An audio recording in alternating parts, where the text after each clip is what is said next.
जो जैसा कर्म करता है वो वैसा फल पाता है, आज नहीं तो कल। कर्मों का फल आपको अवश्य मिलेगा, क्योंकि कहते हैं ना कि ऊपर वाले की लाठी में आवाज़ नहीं होती।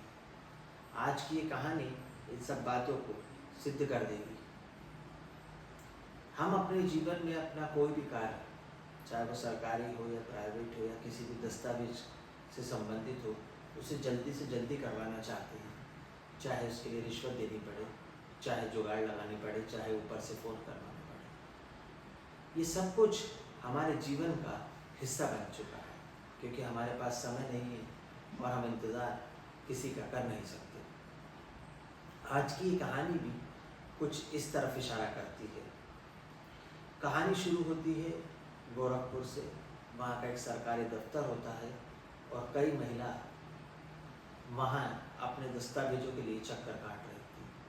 उनमें से एक महिला जो गर्भवती थी और उसके पति की मृत्यु हो चुकी थी, वो विधवा पेंशन के लिए उस दफ्तर के चक्कर काट रही थी। ये देखकर मेरी अंतरात्मा को उस महिला ने हिला दिया कि वो कर्मचारी उस विधवा महिला और जो गर्भवती थी उससे भी विधवा पेंशन के लिए रिश्वत मांग रहा था।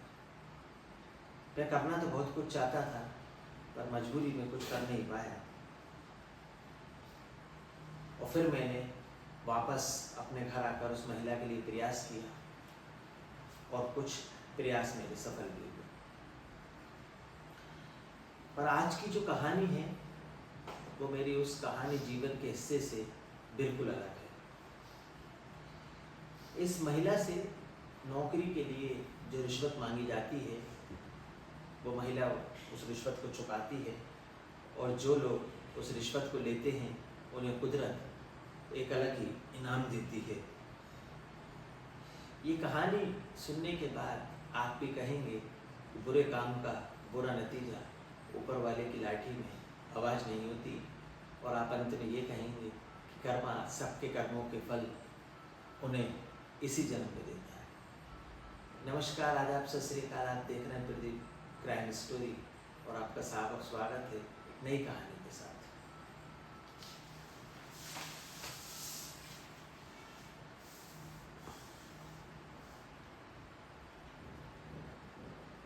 उत्तर प्रदेश का एक जिला गोरखपुर और उसका एक विकासखंड होता है बटभट। 2020 के आसपास की बात है। पिता, माँ, बेटी और भाई एक ही परिवार में रहा करते थे। किसी कारणवश पिता और माँ दोनों की मृत्यु हो जाती है और भाई बहन को छोड़कर चला जाता है। अब उस परिवार में सिर्फ वो अकेली महिला, अकेली बहन बचती है। लड़की दिखने में बहुत खूबसूरत होती है और एक लड़का होता है जो ट्रांसपोर्ट पे काम किया करता था, तो अक्सर उसका गांव से बाहर आना और जाना ट्रांसपोर्ट पर लगा रहता है। वो उस लड़की को देखता है। वो लड़की गरीब होती है पर दिखने में बहुत सुंदर होती है। वो उससे शादी का प्रस्ताव रखता है कि मैं तुमसे शादी करना चाहता हूँ। लड़की के माँ बाप तो पहले ही मर चुके थे, भाई उसे छोड़कर जा चुका था, तो लड़की उस प्रस्ताव को स्वीकार कर लेती है। लड़का उस लड़की से रीति रिवाज से शादी करता है और लड़की का सामान्य जीवन चलने लगता है। उसके जीवन में जो दुख था कि माँ बाप खत्म हो चुके हैं, भाई मुझे छोड़कर चला गया है, उस व्यक्ति से शादी करने के बाद कुछ हद तक कम हो जाता है। जीवन सब कुछ सामान्य चल रहा था, पर ये खुशियाँ ज़्यादा दिन उसके जीवन में टिक नहीं पाती हैं। क्या होता है आगे कहानी में, बने रहिए मेरे साथ। वो लड़का जो ट्रांसपोर्ट का काम किया करता था, उसका ट्रांसपोर्ट में आना और जाना और अक्सर बाहर रहा करता था। कुछ दिन बाद उसकी अचानक से तबीयत खराब हो जाती है और तबीयत इतनी खराब हो जाती है कि उसे अस्पताल में भर्ती करना पड़ता है। महिला उसे बचाने की बहुत कोशिश करती है, पर वो बच नहीं पाता और अंततः उसकी मृत्यु हो जाती है। गांव में सामान्य जैसे अंतिम संस्कार किया जाता है, उस व्यक्ति का अंतिम संस्कार कर दिया जाता है। अब फिर से उस लड़की के जीवन में वही मोड़ आ गया था जो पहले उसके जीवन में था। पहले वो अकेली थी, अब वो विधवा हो चुकी थी। दिखने में बहुत ही सुंदर थी, तो इसीलिए गांव की सभी लोगों की नज़र उस पर रहा करती थी, सभी लोग उसको देखा करते थे। अब वो अकेले जैसे तैसे अपना गुजारा कर रही थी। एक दिन ग्राम सेवक उसे मिलता है और उससे बोलता है कि तुम विधवा हो, तुम्हारी विधवा पेंशन की व्यवस्था हो सकती है, और यदि तुम चाहो तो मैं तुम्हारा गरीबी रेखा का एक राशन कार्ड भी बनवा दूंगा, तो विधवा पेंशन से तुम्हें कुछ पैसा मिलेगा और राशन कार्ड से तुम्हें अनाज और गल्ला मिल जाया करेगा, जिससे तुम अपना जीवन आराम से गुजार सकोगे। महिला उसकी ये बात सुनकर थोड़ा खुश हो जाती है, उसे जीवन में अपनी एक उम्मीद दिखाई देती है, और वो उस ग्राम सेवक से कहती है कि ठीक है, आप मेरा विधवा पेंशन की व्यवस्था करवा दीजिए और राशन कार्ड बनवा दीजिए। अब ग्राम सेवक विधवा पेंशन की व्यवस्था करने के लिए और राशन कार्ड बनवाने के लिए उसे गांव के प्रधान के पास ले जाता है।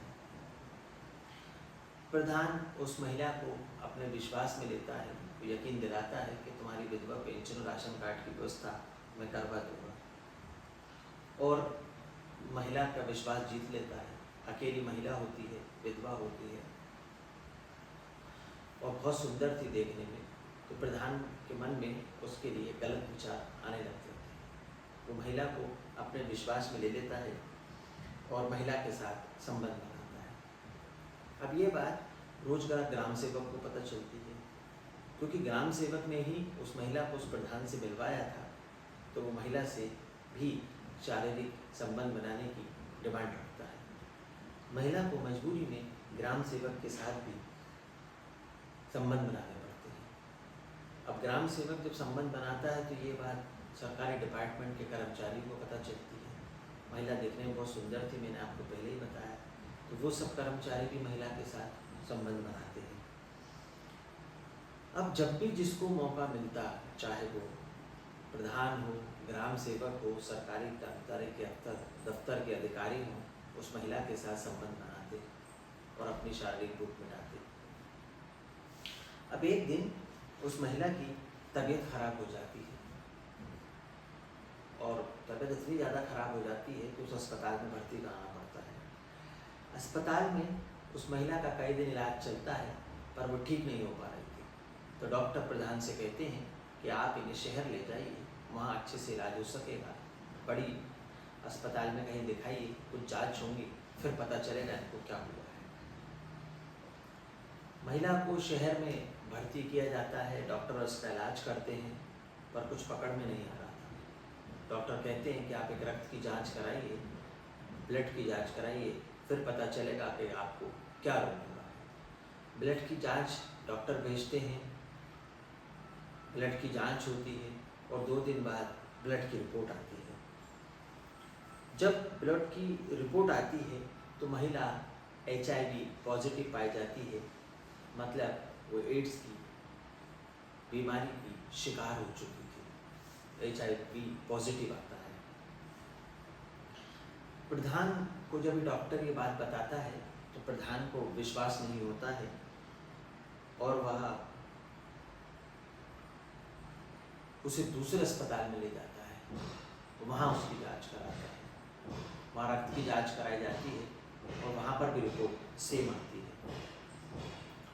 अब प्रधान बहुत घबरा जाता है और महिला को छोड़कर खुद का ब्लड टेस्ट करवाता है, और वही बीमारी प्रधान में पाई जाती है जो उस महिला को होती है। मतलब कि वो महिला HIV पॉजिटिव थी, उसे एड्स हो चुका था, और वही बीमारी प्रधान को भी हो जाती है। प्रधान भी HIV पॉजिटिव हो जाता है, क्योंकि उस महिला से वो बीमारी प्रधान में फैल गई थी। अब प्रधान एड्स से पीड़ित है, उसे HIV हो चुका है, ये बात धीरे धीरे कर सब दूर फैल जाती है। ग्राम सेवक और वहाँ के सरकारी कर्मचारी और उन सभी लोगों को ये बात पता चल जाती है जिन्होंने उस महिला के साथ संबंध बनाए थे। अब सब लोग घबराने लगते हैं, और ख़ासकर वो लोग जिन्होंने इस महिला से संबंध बनाए थे, क्योंकि उन्हें भी कहीं ना कहीं अंदर ही अंदर ये डर सताने लगा था कि कहीं ऐसा ना हो कि इस महिला को HIV है, प्रधान को हो गया, ग्राम सेवक को हो गया, सरकारी कर्मचारी को हो गया और हमें भी ये HIV पॉजिटिव हो, हमें भी एड्स हो गया हो। सब लोग अपनी जांच कराते हैं, जो जिन्होंने उस महिला से संबंध बनाए थे, और जांच रिपोर्ट आती है और कुल 13 से अधिक लोगों को HIV पॉजिटिव का रोग पाया जाता है। मतलब 13 से अधिक लोग HIV पॉजिटिव हो जाते हैं। उन 13 लोगों को एड्स की बीमारी हो जाती है। ये खबर लीक हो जाती है और सोशल मीडिया के माध्यम से गांव में सभी दूर फैल जाती है। अब जब बात गहराई तो सबको पता लगा कि उस महिला को एड्स हो गया और उससे हमको एड्स हो गया है। अब ये बात समझ में नहीं आ रही थी कि महिला को एड्स कैसे होता है। तो जब पुरानी पहलुओं को देखा जाता है तो मालूम किया जाता है कि महिला का पति ट्रांसपोर्ट में काम किया करता था और उसका अक्सर गांव से शहर और एक दूसरे शहर जाना हुआ करता था। इसी जाने और आने के कारण में उसके पति ने कई वेश्याओं से अपने संबंध बनाए थे, शारीरिक संबंध बनाए थे। इससे उसको एड्स हो गया था और इसी वेश्यावृत्ति की दुनिया से होते हुए वो बीमारी अपने घर ले आता है और जिस लड़की से वो शादी करता है, जो अनाथ होती है, उसको भी उस व्यक्ति से एड्स हो जाता है। ये बात ना तो उस महिला को पता थी, ना उसके पति को पता थी। मैंने स्टोरी में आपको पहले बताया कि वो सामान्यतः बीमार होता है, अस्पताल में भर्ती होता है और उसकी मौत हो जाती है, फिर उसका अंतिम संस्कार कर दिया जाता है। क्योंकि गाँव में ज़्यादातर जब किसी की मृत्यु होती है तो कोई मेडिकल नहीं कराता है, ना ही पोस्टमार्टम कराता है, क्योंकि पुलिस केस में अक्सर ऐसा होता है। वो तो नेचुरल डेथ थी, तो इसलिए किसी ने उसकी HIV जांच कराने की या पोस्टमार्टम कराने की ज़रूरत भी नहीं समझी और ना ही ये कारण जानने की ज़रूरत समझी कि वो क्यों उसकी मृत्यु हो गई। अब उस व्यक्ति से ये बीमारी इस महिला को आ जाती है और महिला से ग्राम पंचायत, ये लोग और सरकारी कर्मचारी विधवा पेंशन और राशन कार्ड के नाम पर उसके साथ शारीरिक संबंध बनाते हैं, तो उस महिला से बीमारी इन लोगों को भी फैल जाती है। जब सभी की जांच कराई जाती है तो कम से कम 13 लोग HIV पॉजिटिव पाए जाते हैं और उन लोगों को एड्स हो जाता है। और ये भयंकर बीमारी सबको अपनी गिरफ्त में ले लेती है। सरकारी विभाग हो चाहे कोई भी विभाग, सरकारी काम कराने का एक सामान्य सा नियम है कि अधिकतर देखा गया है कि हमें रिश्वत देनी पड़ती है। पर इस कहानी में महिला ने रिश्वत के रूप में पैसे नहीं, अपना आबरू दी, अपना स्त्री धन दिया, अपनी इज्जत दी और इसके बदले कुदरत ने उन लोगों को, रिश्वतखोरों को एक अलग ही इनाम दिया। उन्हें दिया HIV और एड्स की सजा, उन्हें एड्स मिला। उन्होंने महिला से रिश्वत के रूप में उसकी शरीर की डिमांड करी, उससे शरीर लिया, पर कुदरत का फैसला देखिए, कर्मा का इंसाफ देखिए, आपके कर्मों का फल आपको इसी दुनिया में मिलता है। तो महिला से उन्होंने रिश्वत के रूप में उसका शरीर लिया और कुदरत ने उन्हें एड्स दिया और उन्हें खतरनाक बीमारी हो जाती है। इस कहानी को सुनाने का उद्देश्य किसी का दिल दुखाना, किसी के अंतरात्मा को परेशान करना, किसी के मान सम्मान को ठेस पहुँचाना नहीं है, बल्कि आपको सतर्क करना है, जागरूक करना है और सच्चे वाक्य को आपको बताना था। और अंत में यही कहूँगा कि गलत काम का गलत नतीजा। कहानी अच्छी लगी तो लाइक करें, चैनल को सब्सक्राइब करें और उन लोगों तक भेजें ताकि ये कहानी YouTube आगे भी लोगों को पहुंचा सके। मुझे आपकी सपोर्ट की ज़रूरत है। हर रोज़ कहानी रात को 8 बजे मेरे चैनल पर आपको सुनने को मिलेगी, प्रतिदिन क्राइम स्टोरी में। जब तक के लिए नमस्कार, आदाब, सत श्री अकाल। अगले कहानी में फिर मुलाकात होगी। जब तक के लिए जय हिंद, जय भारत।